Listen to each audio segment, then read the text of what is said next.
नमस्कार दोस्तों, एक बार फिर से आप सभी का स्वागत है आपके अपने चैनल आसान राजनीति पर।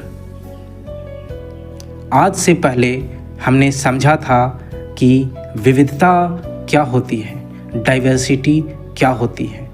वहाँ हमने देखा कि भारत कितनी रंगीन है, कितनी भाषाएं, कितनी धर्म, कितने खान पान और कितने सारे त्यौहार हैं।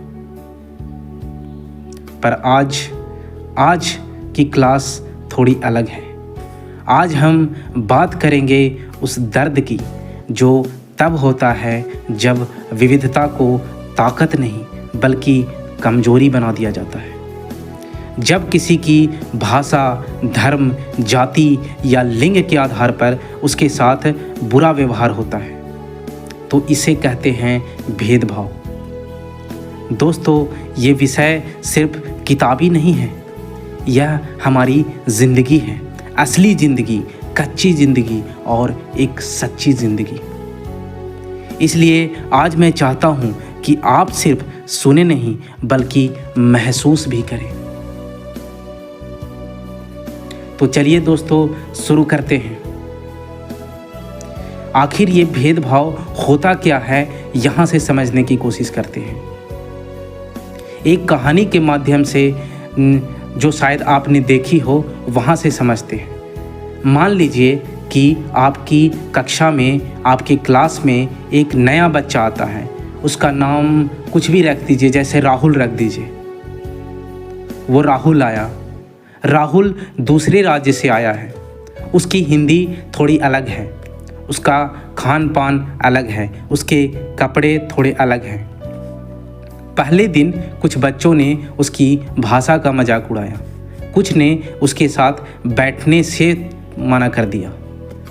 खेल के मैदान में किसी ने भी उसे अपनी टीम में नहीं लिया। राहुल कोने में बैठा रहा, बिल्कुल चुप और अकेला।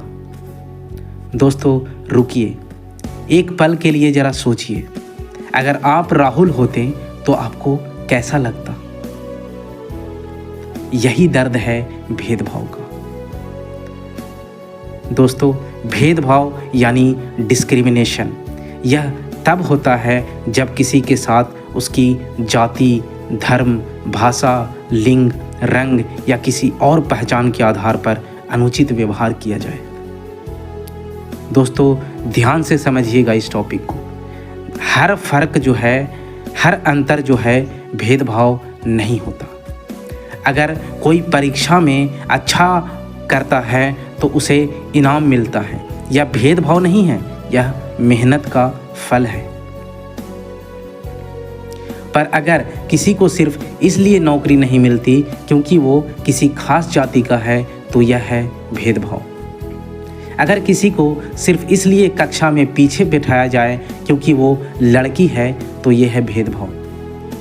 एक लाइन में कहें, भेदभाव तो किसी की पहचान के आधार पर अनुचित और अन्यायपूर्ण व्यवहार करना ही भेदभाव है। दोस्तों, अब आपसे एक बहुत ज़रूरी सवाल, भेदभाव होता क्यों है आखिर? क्या लोग जन्म से भेदभाव करने वाले होते हैं? नहीं, भेदभाव सिखाया जाता है हमें। यह समाज से, परिवार से, परंपराओं से आता है। पूर्वाग्रह का नाम सुना होगा आपने, प्रेजुडिस जिसको इंग्लिश में बोलते हैं। पूर्वाग्रह यानी प्रेजुडिस, यानी बिना जाने समझे किसी के बारे में पहले से ही राय बना लेना। जैसे मान लीजिए वो उस जाति का है इसलिए वो ऐसा ही होगा, वो लड़की है इसलिए वो यह काम नहीं कर सकती, जैसे वो गरीब है इसलिए वो पढ़ लिख कर क्या करेगा। ये पूर्वाग्रह ही भेदभाव की जड़ है। और दोस्तों, ये पूर्वाग्रह समाज में पीढ़ी दर पीढ़ी चलता आता है। दादा ने सोचा, पिता ने माना, बेटा ने उसे दोहराया। इसे तोड़ने के लिए चाहिए शिक्षा, जागरूकता और हिम्मत। जाति व्यवस्था का अगर ऐतिहासिक कारण देखें तो भारत में भेदभाव का सबसे पुराना और गहरा कारण है जाति व्यवस्था। बहुत पहले समाज को काम के आधार पर बांटा गया था। कुछ लोग पूजा करते थे, कुछ लड़ाई, कुछ व्यापार, तो कुछ बाकी के काम। धीरे धीरे यह बंटवारा जन्म से जुड़ गया, यानी जिस परिवार में जन्मे वही काम करना होगा हमेशा हमेशा के लिए। और जो लोग सफाई और मृत पशुओं का काम करते थे उन्हें समाज से अलग कर दिया गया, उन्हें अछूत कहा गया। उनके साथ भोजन नहीं, पानी नहीं, मंदिर नहीं। दोस्तों, ये सोचकर भी मन दुखी होता है। एक इंसान जिसने कोई अपराध नहीं किया, सिर्फ इसलिए सजा भुगत रहा है क्योंकि उसने एक खास घर में जन्म लिया। यह है जातिगत भेदभाव और यह भारत का सबसे बड़ा सामाजिक दर्द है।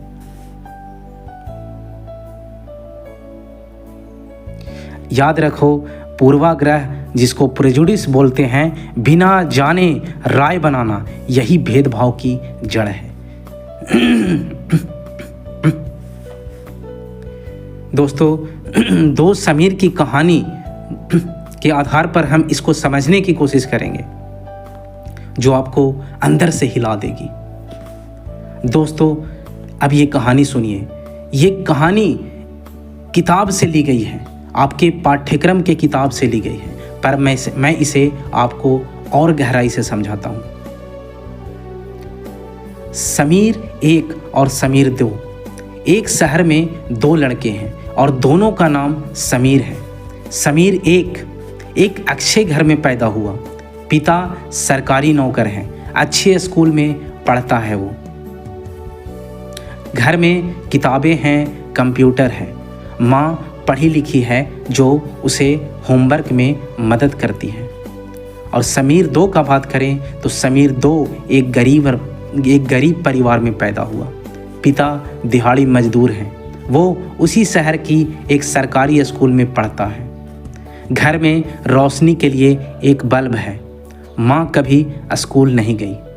दोनों की उम्र बराबर है, दोनों का नाम बराबर है, दोनों उसी शहर में रहते हैं, पर दोनों की जिंदगी जमीन आसमान जितनी अलग है। अब जरा सोचिए, क्या समीर दो की यह स्थिति उसकी गलती है? क्या उसने गरीब घर में पैदा होने का चुनाव किया था? नहीं ना। तो फिर क्या यह उचित है कि समीर एक को हर सुविधा मिले और समीर दो को संघर्ष करना पड़े? यही है असमानता, इनइक्वलिटी। और जब यह असमानता किसी की पहचान की वजह से हो, जैसे जाति, धर्म, लिंग, गरीबी, तो यह बन जाती है भेदभाव। दोस्तों, यह सोचना जरूरी है, क्योंकि जो समाज अपने समीर दो को आगे नहीं जाने देता, वो समाज कभी पूरी तरह आगे नहीं बढ़ सकता। अगर हम लिंग के आधार पर भेदभाव की बात करें तो इसे भी एक कहानी के से जोड़कर देखते हैं, जो आज भी हो रही है। रानी एक होशियार लड़की है। 10वीं में उसके 95% नंबर आए। उसकी दोस्त सुनीता के 70% आए। पर जब कॉलेज जाने का वक्त आया, सुनीता कॉलेज चली गई मगर रानी नहीं गई। क्यों? क्योंकि रानी के घर में किसी ने कहा, लड़की है, शादी करनी है, पढ़ाई से क्या होगा। दोस्तों, यह सुनकर दिल दुखता है, पर यह आज भी हो रहा है हमारे देश के अनेक हिस्सों में। लिंग आधारित भेदभाव इसे कहते हैं।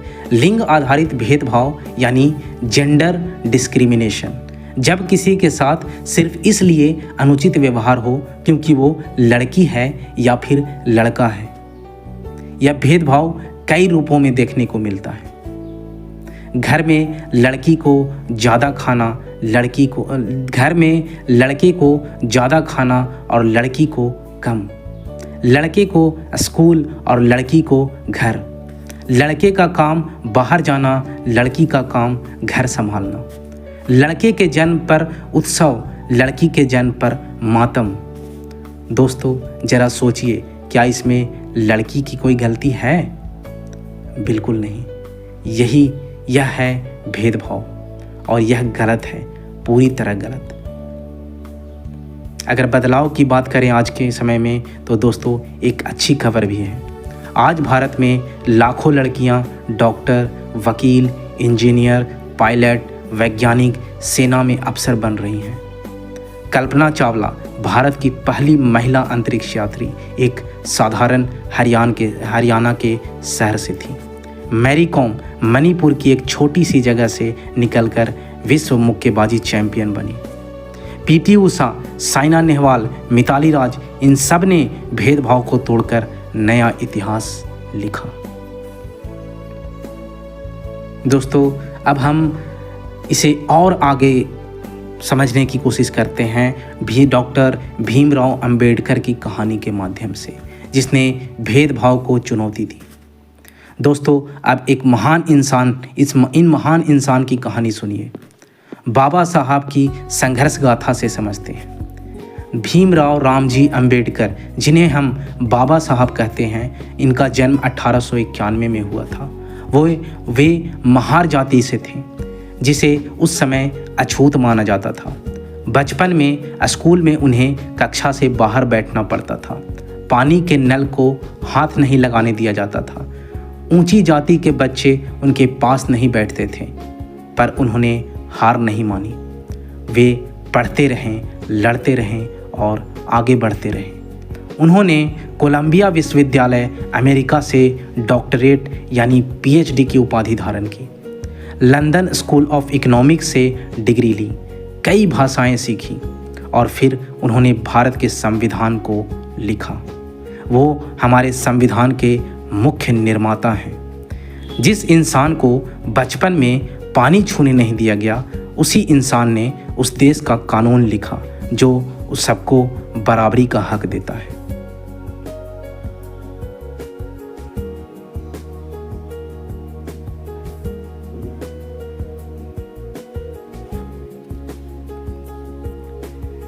दोस्तों ये सिर्फ एक कहानी नहीं है, यह है एक सबक। भेदभाव इंसान को तोड़ने की कोशिश करता है, पर हिम्मत और ज्ञान उससे बड़े होते हैं। अंबेडकर ने क्या बदला? उन्होंने संविधान में लिखवाया कि कोई भी नागरिक जाति, धर्म, लिंग या जन्म के आधार पर भेदभाव का शिकार नहीं होगा। अनुसूचित जातियों और जनजातियों के लिए आरक्षण का प्रावधान हुआ ताकि जो सदियों से पीछे रहें उन्हें आगे बढ़ने का मौका मिले।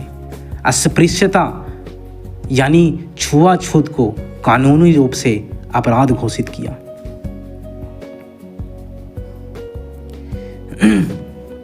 अगर हम धर्म के आधार पर भेदभाव की बात करें तो एक सच्ची तस्वीर आपके सामने मैं रखता हूँ कि दोस्तों भारत में धर्म के आधार पर भेदभाव भी होता है।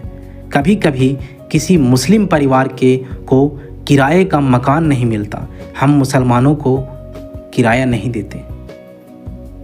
कभी कभी किसी ईसाई बच्चे को क्लास में अजीब नज़रों से देखा जाता है। कभी कभी किसी सिख को उसकी पगड़ी की वजह से मजाक का शिकार बनाया जाता है।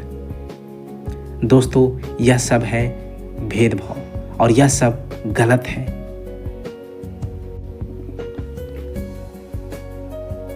भारत एक धर्मनिरपेक्ष देश है, यानी सेक्युलर देश। इसका मतलब है सरकार किसी एक धर्म को बढ़ावा नहीं देती, हर धर्म को बराबर सम्मान मिलता है। संविधान हर नागरिक को अपना धर्म मानने, उसका पालन करने और उसका प्रचार करने का अधिकार देता है। इसलिए धर्म के आधार पर भेदभाव न सिर्फ नैतिक रूप से गलत है, बल्कि कानूनी रूप से भी अपराध है।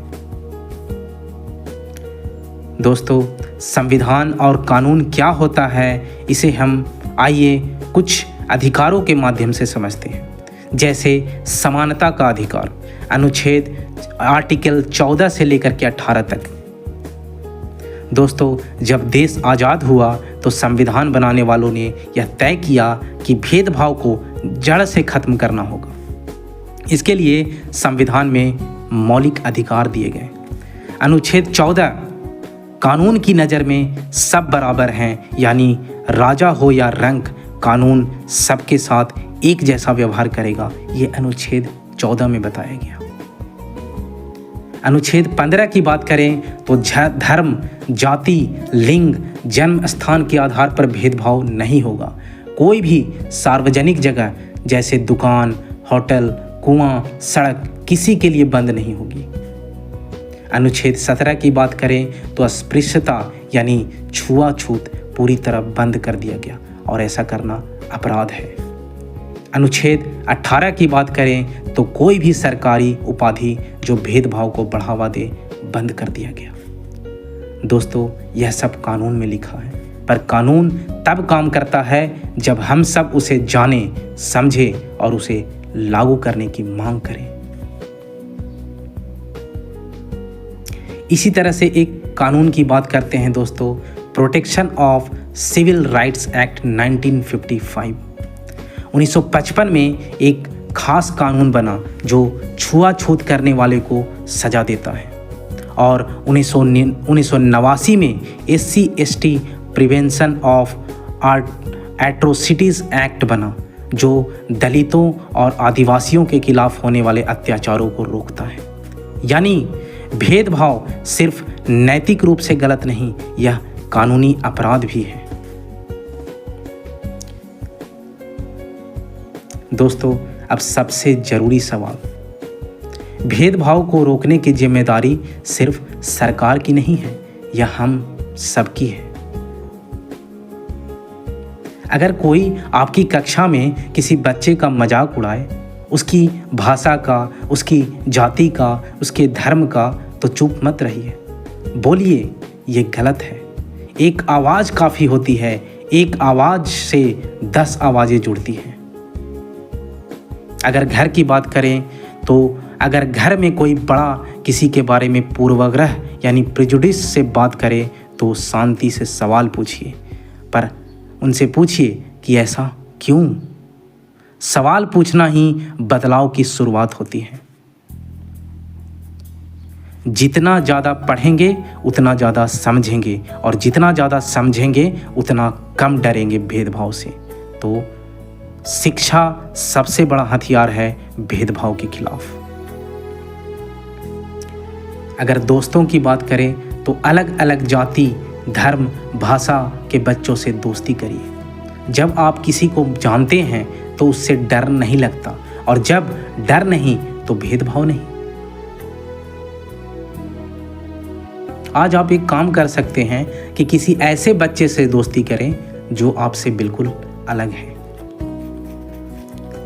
तो दोस्तों, अब इसी विषय को, इसी टॉपिक को हम दूसरे सब्जेक्ट से, दूसरे विषयों से जोड़ के देखते हैं इंटीग्रेटेड अप्रोच के साथ। दोस्तों, भेदभाव सिर्फ एक राजनीतिक विषय नहीं है, यह हर जगह है। अगर इतिहास से इसको जोड़कर देखें तो भारत में जाति व्यवस्था का इतिहास हजारों साल पुराना है, पर इतिहास में ही इसके खिलाफ आवाज़ें भी उठती रही हैं। जैसे कबीर, रविदास, ज्योतिबा फुले, सावित्रीबाई फुले, अंबेडकर, हर युग में कोई न कोई भेदभाव के खिलाफ खड़ा हुआ। अगर भूगोल से इसे जोड़ के देखें तो दुनिया के हर देश में भेदभाव का कोई न कोई रूप मौजूद रहा है। अमेरिका में काले लोगों के साथ भेदभाव, जिसके खिलाफ मार्टिन लूथर किंग ने आंदोलन किया। दक्षिण अफ्रीका में रंग भेद, अपार्थीड, जिसके खिलाफ नेल्सन मंडेला ने लड़ाई लड़ी। यानी यह सिर्फ भारत की समस्या नहीं, पूरी दुनिया की है। अगर इसे हम अर्थशास्त्र से जोड़ के देखें तो जब किसी समुदाय के साथ भेदभाव होता है तो उनकी प्रतिभा बर्बाद होती है। एक होशियार दलित बच्चा अगर पढ़ न पाए तो देश एक डॉक्टर, एक वैज्ञानिक, एक नेता खो देता है। यानी भेदभाव सिर्फ नैतिक नुकसान नहीं, आर्थिक नुकसान भी है। अगर इसे हम आगे की कक्षा से लिंक करें तो आगे हम समानता पढ़ेंगे, मौलिक अधिकार पढ़ेंगे, लोकतंत्र और संविधान पढ़ेंगे, तब याद आएगा कि ये सब यहीं से शुरू हुआ था, विविधता और भेदभाव की टॉपिक्स में।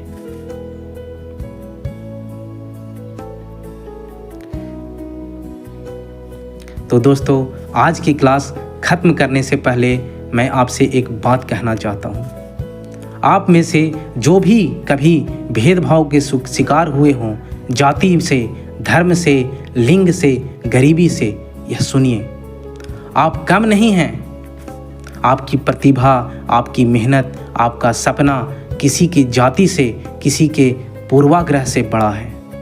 डॉक्टर अंबेडकर ने वो किया जो असंभव था।